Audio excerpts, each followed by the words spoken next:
मैं खुदावंद को जो सताइश के लायक है पुकारूंगा, यूं मैं अपने दुश्मनों से बचाया जाऊंगा।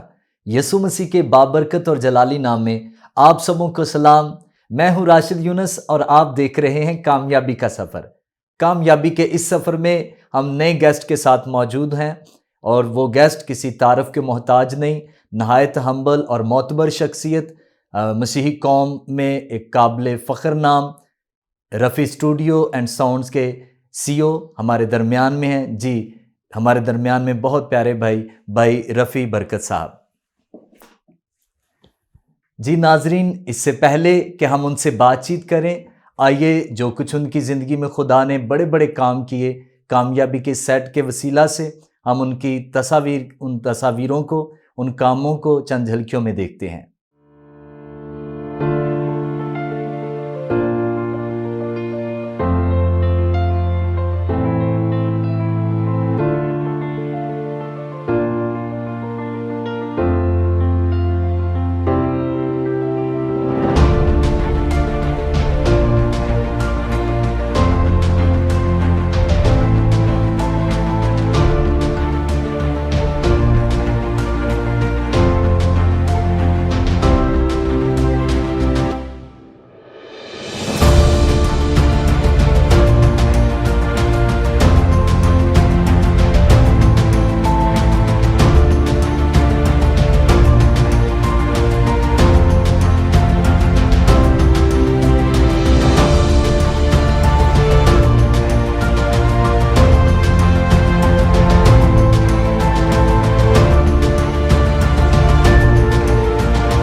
जी नाजरीन, आपने देखा कि खुदा ने अपने बंदा की ज़िंदगी में कैसे बड़े काम किए हैं। तो आइए हम उनकी ज़बानी सुनते हैं कि उनकी ज़िंदगी में खुदा कैसे वफ़ादार रहा। जी सर, कैसे हैं आप? जी मैं ठीक हूँ, आप सुना ठीक हैं? ठीक है, खुदा का शुक्र हो कि खुदा ने आपकी ज़िंदगी में बड़े काम किए हैं जी और जी इन अचीवमेंट से खुदा को जलाल मिलता है। बिल्कुल ऐसे ही है। और ये खुदा का एक ख़ास प्लान और खुदा का ख़ास फजल है जो मैं थोड़ी देर पहले ऑफ द कैमरा आपसे बात कर रहा था कि इंसान वो कुछ सोचता भी नहीं, जो खुदा का अपना प्लान होता है वो अपने प्लान को अपने मुताबिक ही करता है। और खुदा ने आज अगर यहाँ पर इस जगह पे मुझे बिठाया है, रखा है, तो ये उसका एक ख़ास प्लान है और उसका फजल है। इतने जब नाजरीन देख रहे थे इन झलकियों में, इतने काम हैं और इतनी बड़ी बड़ी अचीवमेंट्स, क्या शुरू ही से आपको आबाओ-अजदाद से ये सारी सीड्स मिल गई, इतना बड़ा बिजनेस मिल गया? नहीं, बहुत ज़्यादा thanks to glory to God के घर घरेलू मेरा ये म्यूज़िक का काम नहीं है। और मैं एक चौधरी फैमिली से बिलोंग करता हूँ, यानी उनका, मेरे वालिद का या मेरी वालदा का म्यूज़िक के साथ कोई दूर दूर तक कोई ताल्लुक़ नहीं था। और बाज़ दफ़ा जो मैंने पहले आपसे अर्ज़ की कि खुदा के अपने प्लान होते हैं, जो जहाँ की ईंट होती है खुदा ने उधर ही लगानी होती है। और मेरे अंदर ऑटोमेटिकली ही म्यूज़िक का शौक़, सुनने का, गाने का नहीं, ना ही मैं गाता हूँ, लेकिन अच्छा म्यूज़िक सुनने का शौक़ आया और मैं बहुत क्रेज़ी था इस काम के लिए। तो मैं बस खुदा के अपने मंसूबे के तहत इस तरफ म्यूज़िक में आ गया। और हर जो एक गुज़रता था क्योंकि ये जो काम है रफ़ी साउंड, ये बेसिकली जब मैं 1990 की बात है कि मैं फर्स्ट ईयर में एडमिशन लिया मैंने, तो उसको मैंने लॉन्च किया रफ़ी साउंड्स के नाम से। और मैं साथ साथ एजुकेशन कर रहा था, क्योंकि एजुकेशन मेरे वालिद साहब और मेरी वालदा की बहुत बड़ी ख्वाहिश थी कि हमारा बच्चा एजुकेशन करे, मैट्रिक करे, क्योंकि मैं अपने ख़ानदान में पहला बच्चा था जिसने मैट्रिक किया एट दैट टाइम। तो चूँकि उनका शौक़ था, उसके लिए मुझे ये पढ़ना ही था। लेकिन ये साथ साथ मैंने ये साउंड का काम शुरू किया, और वो ये है कि खुदा को साथ साथ रखा, और खुदा ने हर रोज़ एक कदम मेरा आगे को बढ़ाया। तो तालीम के साथ साथ आप साउंड सिस्टम भी चलाते थे? हाँ जी। यानी ये काम भी करते थे? जी जी। कैसे मैनेज करते थे?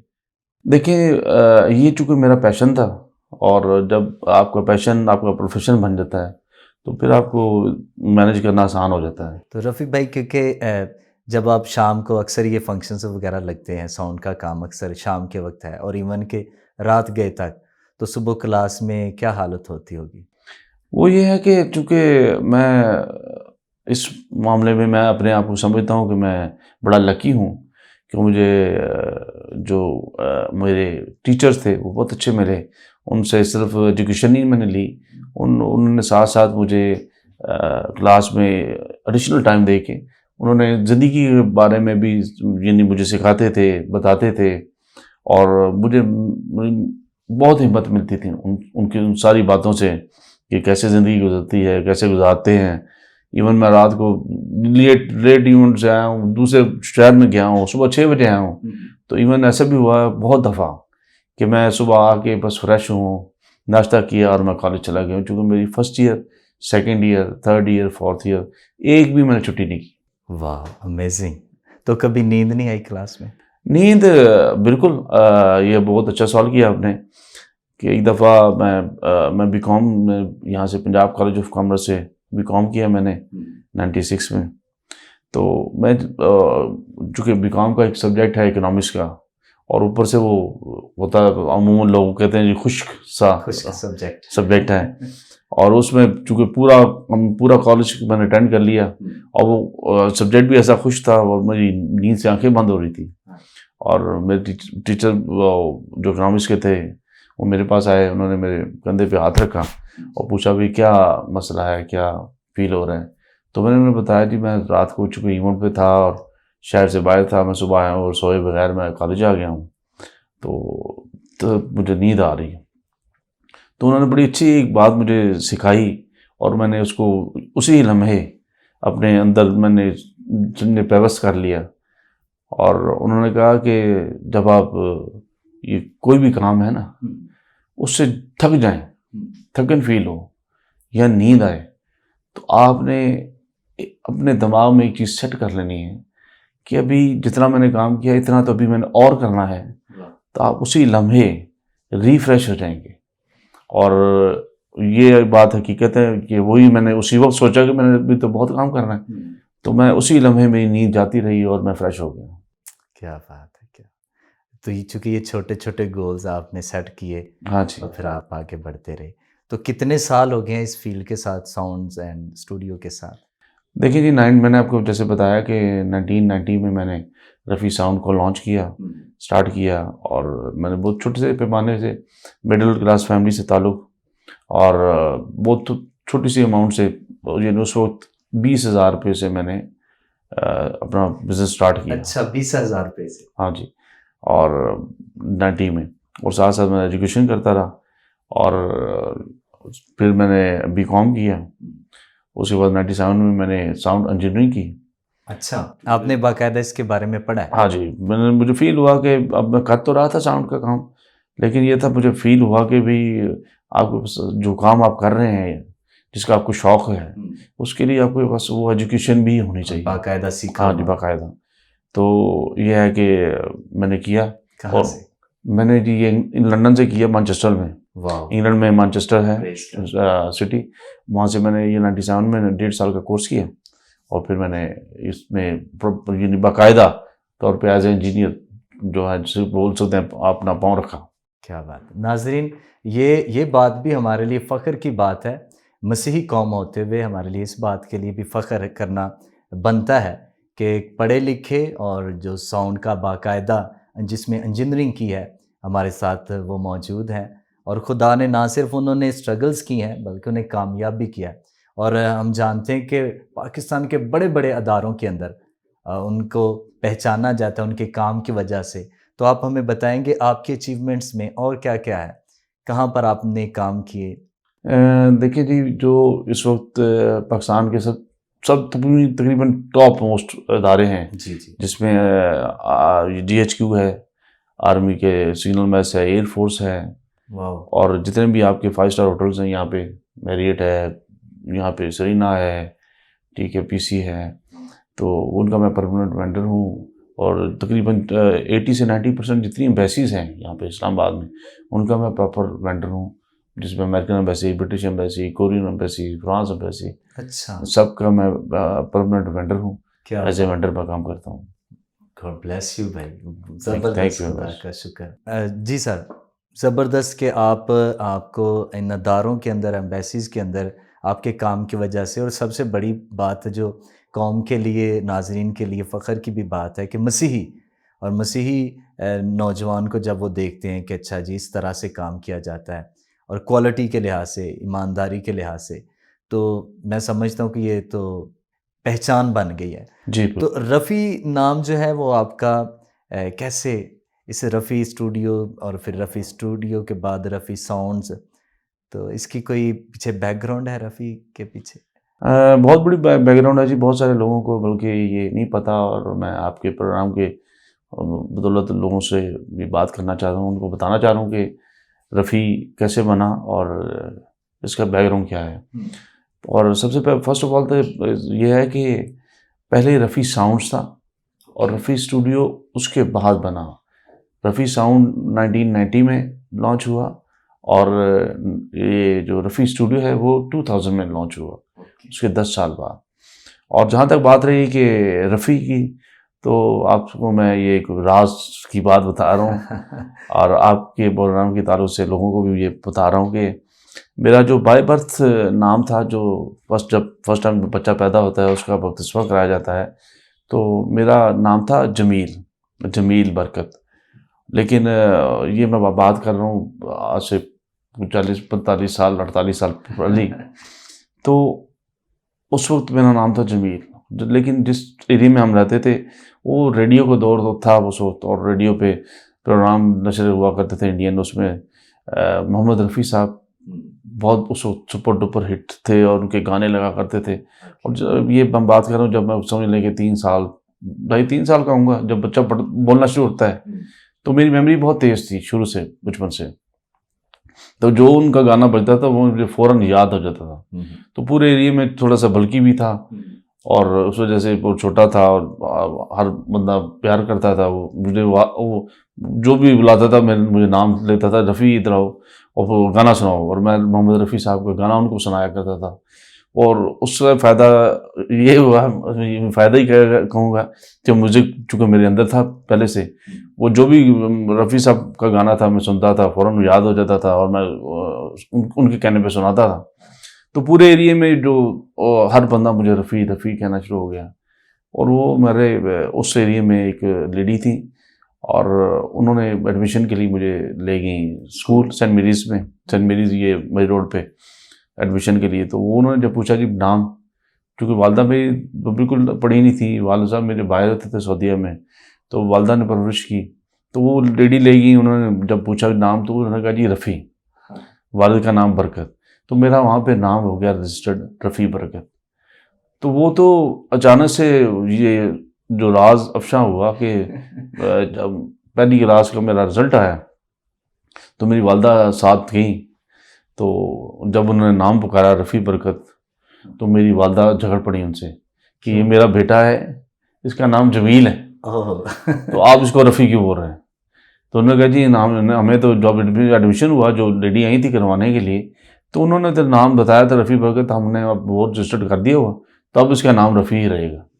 तो फिर मेरी वालदा ने दोबारा से मेरा बपतिस्मा करवाया और उसमें रफ़ी बरकत नाम रखा। वाह जी वाह, अमेजिंग अमेजिंग।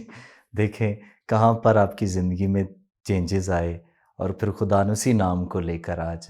मैंने जो फर्स्ट टाइम पे आपको बताया था कि ये खुदा के अपने प्लान होते हैं। डेफिनेटली जब बच्चा पैदा होता है तो वालिदैन का ये फ़राइज़ में भी है कि वो उसका नाम रखते हैं, लेकिन होना वो होता है जो खुदा की तरफ से प्लान हुआ होता है। सब तो ये खुदा का एक प्लान था कि उन्होंने किस तरह से रफ़ी का नाम मेरे नाम के साथ अटैच किया, हाँ, और कैसे आगे मैं जैसे जैसे बढ़ता गया, बड़ा हुआ, ये म्यूज़िक का मेरा पैशन बनता गया। यानी मुझे बजाने का कोई शौक़ नहीं था या इवन गाने का भी, लेकिन टेक्निकल चीज़ों का ना बहुत ज़्यादा शौक़ था। तो बस मैं इस तरफ को आता गया, और खुदा ने यानी पकड़ के, जैसे एक उंगली पकड़ के बाप चलाता है ऐसा खुदा की ज़ात मुझे फ़ील होता था कि मुझे पकड़ के ले जाना कि तूने ये करना है, तूने ये करना है, तूने ये करना है। Amazing amazing. सर अक्सर जब हम गीत कोई भी सुनते हैं बड़े नामवर गॉस्पेल सिंगर्स के, तो जब उसकी चीज़ें लिखी हुई मिलती हैं हमें, तो वहाँ पर रफ़ी स्टूडियो का ज़िक्र मिलता है। तो रफ़ी स्टूडियो ने गॉस्पेल पे काफ़ी काम किया है, तकरीबन कितना को काम किया है? देखिए जी, ये रफ़ी स्टूडियो ने क्या काम करना था, ये सब मैं समझता हूँ कि खुदा ने अपना काम जिससे करवाना होता है वो करवा लेता है, और ये सारा खुदा की तरफ से प्लान चीज़ें होती हैं, और खुदा ने प्लान किया। और जो इस वक्त के बड़े अच्छे बड़े नाम हैं गॉस्पेल सिंगिंग में, आरव भट्टी, हुँ, उनकी ज़िंदगी का जो पहला एल्बम था हुँ, वो मैंने अपने हाथ से अपने स्टूडियो में कराया, वाह! और तहमीना तारीख का पहला एल्बम मैंने किया। ये और आपके कौन-कौन है जो पहले हाँ, वाले? फ्रांसिस फरोज़, उनका भी ज़िंदगी का पहला एल्बम मैंने ही किया। वाह!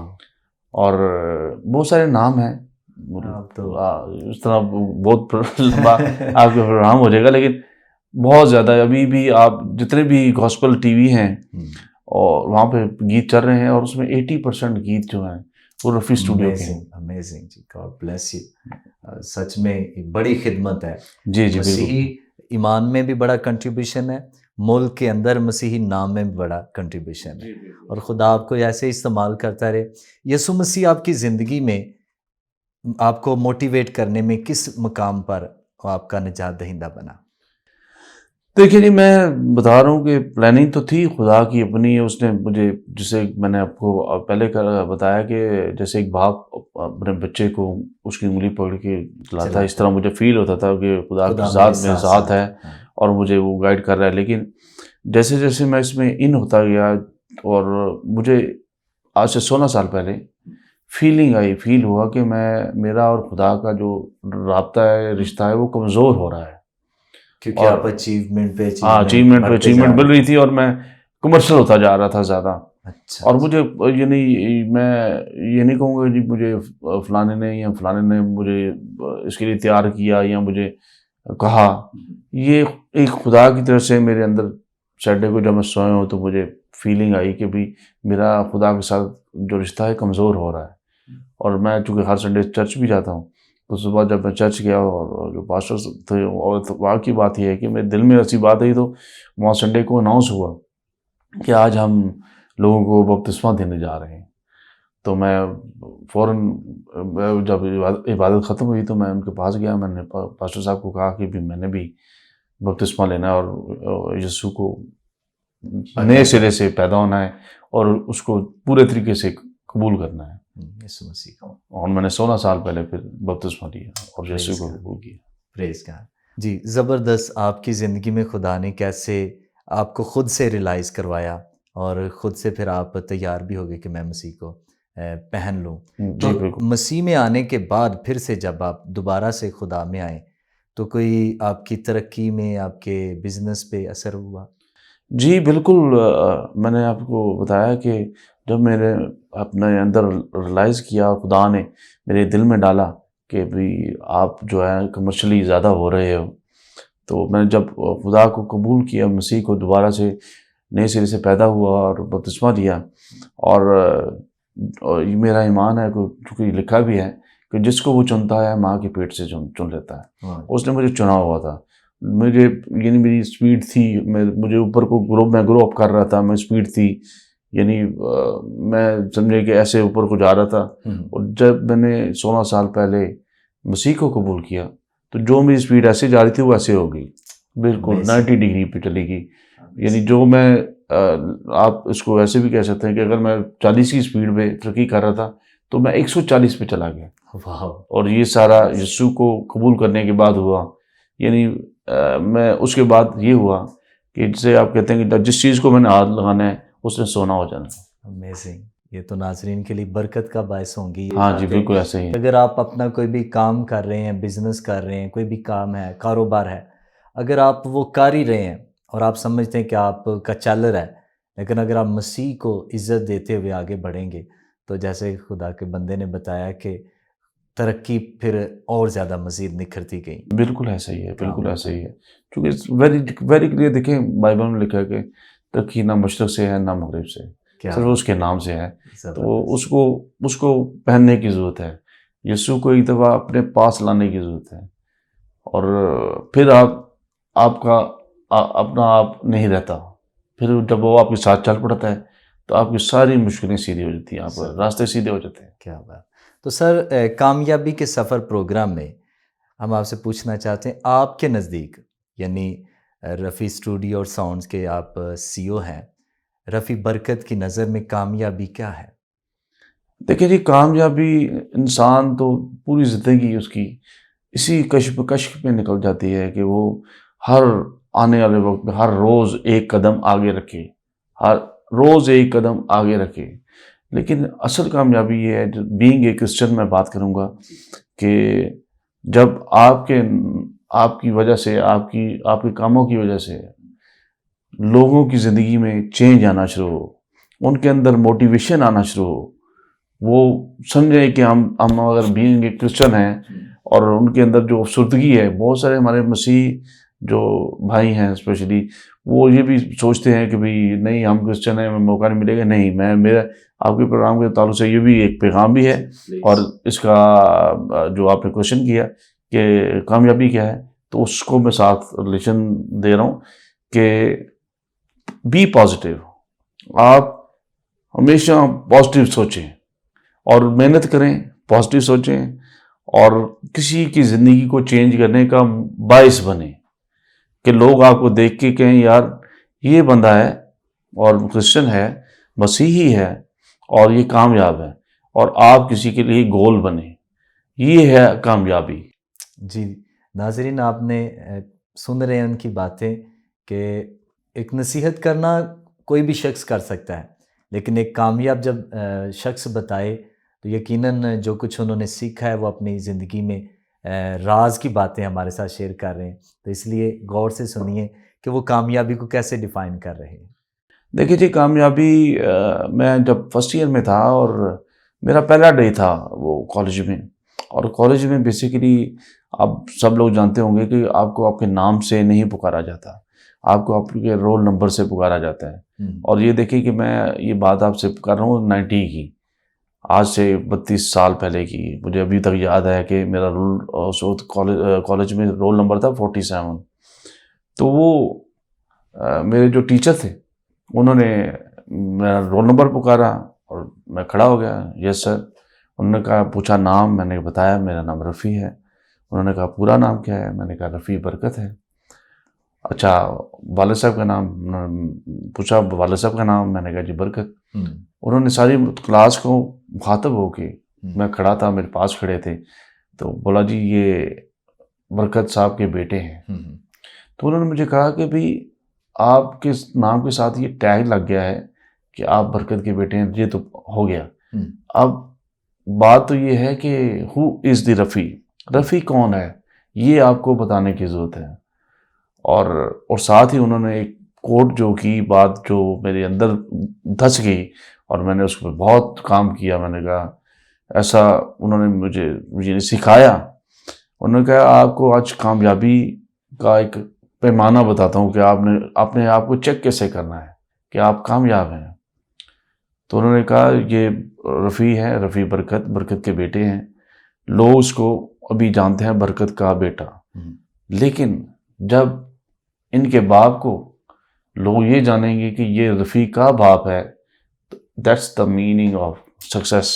वाह वाह, अमेजिंग। और सच में आपने ये कर दिखाया। और मैंने कोशिश की, और मैं समझता हूँ अभी मैं उतना नहीं कर पाया, लेकिन कोशिश मैंने की। और लेकिन अगर आप पाकिस्तान के बड़े बड़े अदारे, एम्बेसीज, क्रिश्चियन कौम के अंदर, म्यूज़िक के अंदर, साउंड्स की फील्ड के अंदर अगर कोई अब जानता है तो वो रफ़ी को जानता है।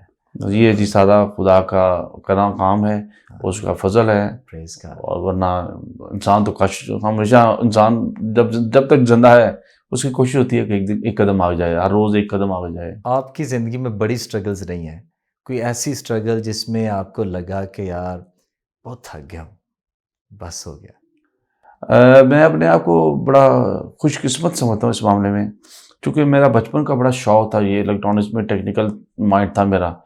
और वो जो मेरा पैशन था, वो चूँकि जब मेरा प्रोफेशन बना तो वो मेरे लिए प्लस पॉइंट था, वो तो सोने पे सुहागा था। तो ये एक वजह है कि मैं कभी भी आज तक, मुझे ये 32 साल प्लस हो गए हैं अपने काम में, एक दिन भी मेरी ज़िंदगी में एक दिन भी ऐसा नहीं आया कि मैं कहूँ मैं थक गया हूँ या यार बस। क्या बात, प्रेज़ गॉड। आपके अचीवमेंट्स में काफ़ी चीज़ें हैं। अभी तक रफ़ी स्टूडियो जो है वो रावलपिंडी के अंदर है या किसी और शहर में या किसी दूसरी जगह पर? देखिए जी, जैसे मैंने आपको पहले बताया कि रफ़ी साउंड्स जो है वो 1990 में लॉन्च हुआ। तो खुदा ने ऐसा किया कि पहले यहाँ से मैंने एक अपना ऑफिस लाहौर में बनाया, अच्छा। और वो तकरीबन 10 साल पहले मैंने बनाया, और स्टिल अभी तक वो वर्किंग में है। वहाँ पे मेरा वेयर हाउस भी है, रफ़ी साउंड्स है, वाह। और रफ़ी साउंड्स ये रावलपिंडी में है। और रिसेंटली अभी मैंने अपनी जो ब्रांच है एक, ओके। वो यूएसए में लॉन्च की है, रफ़ी USA साउंड। में भी? हाँ जी, न्यूयॉर्क में अभी रफ़ी साउंड्स को मैंने लॉन्च किया। Praise God. और जो रफ़ी स्टूडियो है, जहाँ तक रफ़ी स्टूडियो की बात है, तो रफ़ी स्टूडियो मैंने वो स्टार्ट में बताया कि 2000 में मैंने इसको लॉन्च किया था यहाँ पिंडी में ही, रावलपिंडी में। और वो एक ही है, रफ़ी स्टूडियो पूरे पाकिस्तान में एक है। ही है। और रफ़ी साउंड्स की जो ब्रांचें हैं, वो मेन ब्रांच जहाँ हम बैठे हैं, मेरा रावलपिंडी वाला ऑफिस, इसका ब्रांच ऑफिस लाहौर में, गुलबर्ग में, और यूएसए में न्यूयॉर्क में मेरा ब्रांच ऑफिस है। Praise God, praise God. Thank you so much. Sir, आप यूएसए में एक ब्रांच खोल चुके हैं, तो क्या आप दूसरे ममालिक में भी गए हैं? जी, मैं चूँकि ये भी एक मेरी बड़ी अच्छी एक स्टोरी है, और एक बहुत बड़ा ये भी ज़िंदगी का एक राज है। चूँकि मेरे वालिद साहब, मैं जब छोटा ही था, कुछ 4 साढ़े 4 साल का था, आपने बताया। तो वालिद साहब मेरे बाहर चले गए थे सऊदीया। तो पहली इंस्पिरेशन हर बच्चे के लिए, चाहे बेटी हो या बेटा हो, उसकी पहली इंस्पिरेशन उसके वालिद होते हैं, फर्स्ट हीरो होता है वो। ज़बरदस्त। उस वजह से मेरे अंदर एक बात पनपती थी कि मैं भी बाहर जाऊँ। और जब मैंने मैट्रिक कर ली, तो मैं बड़ा क्रेजी होना शुरू हो गया कि मैंने बाहर कि जाना। बाहर जाना है मैंने। फिर जब मैंने एफएससी की, तो मैं थोड़ा सा लड़कपन से बंदा ऊपर आता है, और आपको पता है वो एज भी ऐसी होती है, बंदा सुनता भी किसी की नहीं। तो मैं क्रेजिस्ट हो गया कि नहीं, मैंने अब पढ़ना नहीं, मैंने बाहर जाना है, और मैंने घर वालों को तंग करना शुरू कर दिया। लेकिन एट द एंड तो वो सारे प्लान तो खुदा के होते हैं। तो बहुत कोशिश भी की, हर तरह से काफ़ी ज़्यादा पैसा भी ज़ाया किया घर वालों का, लेकिन नहीं कुछ बन पाया। तो फिर क्या हुआ, थक हार के मैंने 1 साल भी ज़ाया कर दिया अपना एफएससी के बाद, कि मैंने नहीं पढ़ना, मैंने बाहर जाना है। वो तो फिर जब 1 साल के बाद रिजल्ट आया एफएससी का फिर दोबारा, तो आई रियलाइज़ कि भी मैंने 1 साल ज़ाया कर दिया, तो ये गलत हो गया है, मुझे एजुकेशन करनी चाहिए। और उतनी देर में मेरे दिमाग से वो जो बाहर जाने का भूत था वो उतर चुका था। मैंने इंटरनली खुद से को अपने समझा लिया कि भाई अब नहीं जाना, काम करना है और एजुकेशन करनी है यहीं पे। तो वो मैं एजुकेशन में फिर स्टार्ट हो गया। तो वो तो जब मैंने, चूँकि मेरा शौक था स्टूडियो का, रिकॉर्डिंग का, मैं जब साउंड का भी काम करता था, वो डेकों का ज़माना था, मैं हर प्रोग्राम को रिकॉर्ड कर लेता था। जो भी गाता था उसको रिकॉर्ड करता था, उसके बाद उसको सुनता था। वो रिकॉर्ड इसलिए करता था कि मैं चेक करूं कि मैंने काम सही किया है, उसमें मिक्स सही आ रहा है। और ये मेरा शौक था, तो ऐसा शौक बढ़ता गया, मैंने रिकॉर्डिंग स्टूडियो लगा लिया। अब रिकॉर्डिंग स्टूडियो तो लगा लिया, लेकिन अब मेरे पास इक्विपमेंट नहीं था। और सारा स्टूडियो का इक्विपमेंट बाहर से आता है, जो ओरिजिनल वन है, और उस वक्त तो बहुत ही मुश्किल था। तो मेरे एक दोस्त थे, मैं उनका नाम लेना बिल्कुल ज़रूरी समझूंगा। जी, और जी, ज़रूर। उन्होंने बहुत ज़्यादा गाइड भी किया मुझे, मेरे बिजनेस में बहुत ज़्यादा चीज़ें सिखाई भी। तो उनका नाम है नवाज़िश अली हज़रवी, नवाज़िश अली हज़रवी नाम है उनका। और वो बहुत बड़े म्यूज़िक डायरेक्टर और कंपोज़र। तो वो बहुत ज़्यादा बाहर जाया करते थे, कभी किसी मुल्क कभी किसी मुल्क। तो मैं उनके घर चला गया सुबह ही, सुबह, ये दिसंबर की बात है। और ये मुझे अभी भी याद है, ये 1999 की बात है।